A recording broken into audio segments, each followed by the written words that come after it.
You can do this.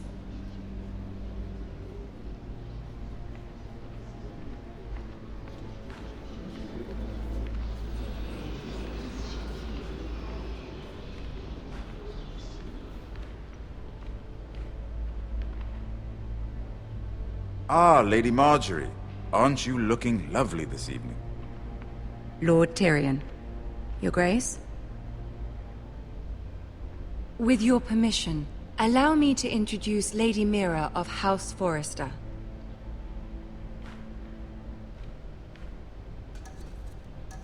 I will speak truly, Your Grace. I should hope so. Speak falsely, and it'll be worse for you. House Forrester is a northern house loyal to the king. Are they?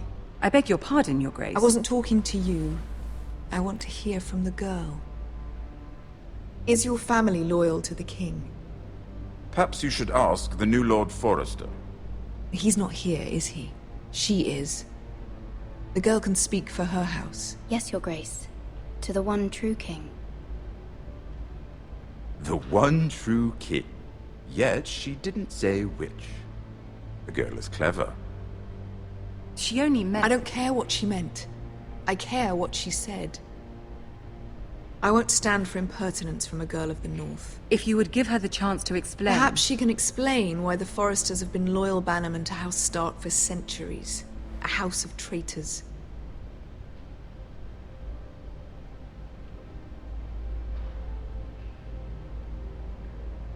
Oh, you Northern girls tire me.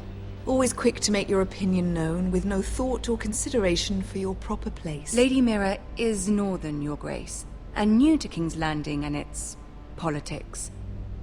She speaks her mind, but means no offense, Your Grace. Is your house willing to swear fealty to your new liege lord, Roose Bolton? Roose Bolton also served the Starks, Your Grace. And proved his loyalty to the crown by bringing their house to a swift and sudden end. Old allegiances are not easily abandoned. But now that the war is over, we must look to rebuild and forge new alliances. There are ships and shields to be built, and Joffrey will need a steady supply of ironwood for his armies. I'm told there are others who would happily serve that purpose, but I trust we can rely on House Forrester. Forster Ironwood does seem rather unique. Our talent is unrivaled, Your Grace. Forrester Ironwood is highly sought after in the Seven Kingdoms. So I'm told, and exceeded only by your lack of humility. It would be a shame to see it fall into the hands of another house. I imagine you'd do almost anything to prevent that from happening, wouldn't you? Ask any Lannister, and they'd do whatever was necessary to save Casterly Rock. It would be unfortunate to see another house lay claim to what's yours. I won't dishonor myself, Your Grace. I see. What would you have the girl do, Cersei? It's not as if she fought beside the Starks, wielding a battle axe for the Northern Army. It raises an interesting question, I suppose. Can we truly blame those who end up on the wrong side of the war?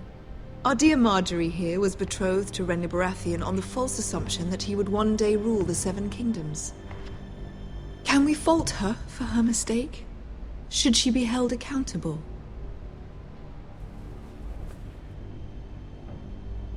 She was just following her heart, Your Grace.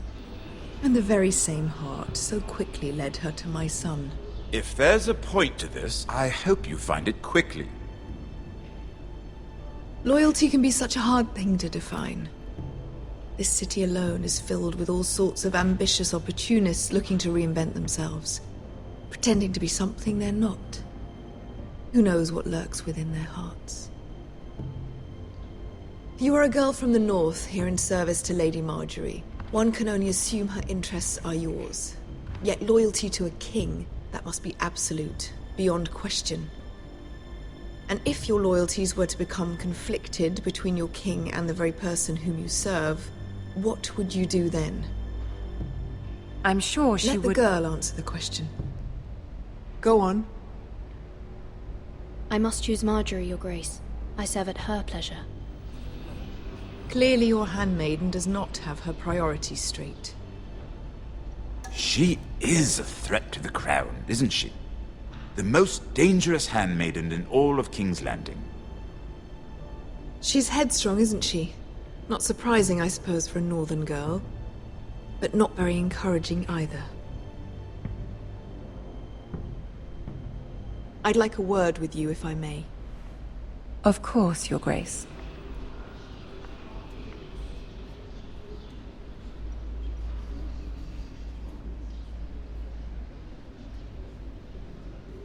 I'll walk you out. This may come as a surprise, but I met your father once, at the tourney at Lannisport. Even then he didn't trust Roose Bolton. We only spoke briefly, but your father struck me as an honorable man. You have my condolences for his loss. These would be trying times for your family, even under the best of circumstances. Thank you, Lord Tyrion. That's very kind of you to say. You were brave to declare your loyalty to Lady Margaery.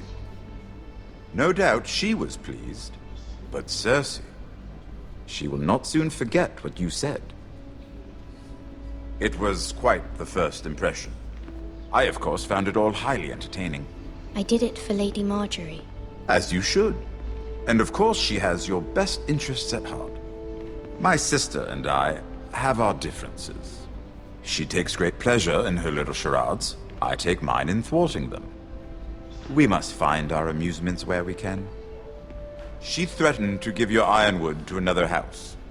It is the Master of Coin who decides such matters. The Crown needs boats. Boats need wood, and I speak for the Crown in this regard, not her. What are you suggesting? I suppose the Crown could be persuaded to secure ironwood from House Forrester. Lady Margaery might not look favorably on such an alliance, and it would infuriate Cersei. Although what would be amusing for me might prove rather dangerous for you and your house. Are you willing to risk that? It may be far too dangerous. In fact, forget I even suggested such a thing. I'm sorry, Lord Tyrion, but it's a risk I cannot afford. I admire your discretion. Now, if you'll excuse me, I promised Sansa I would join her for dinner tonight. 3 beautiful bottles of Dornish wine await my arrival. The mere thought of them makes me thirsty already. Just be careful. This is not the North. King's Landing can be a nest of vipers to the uninitiated.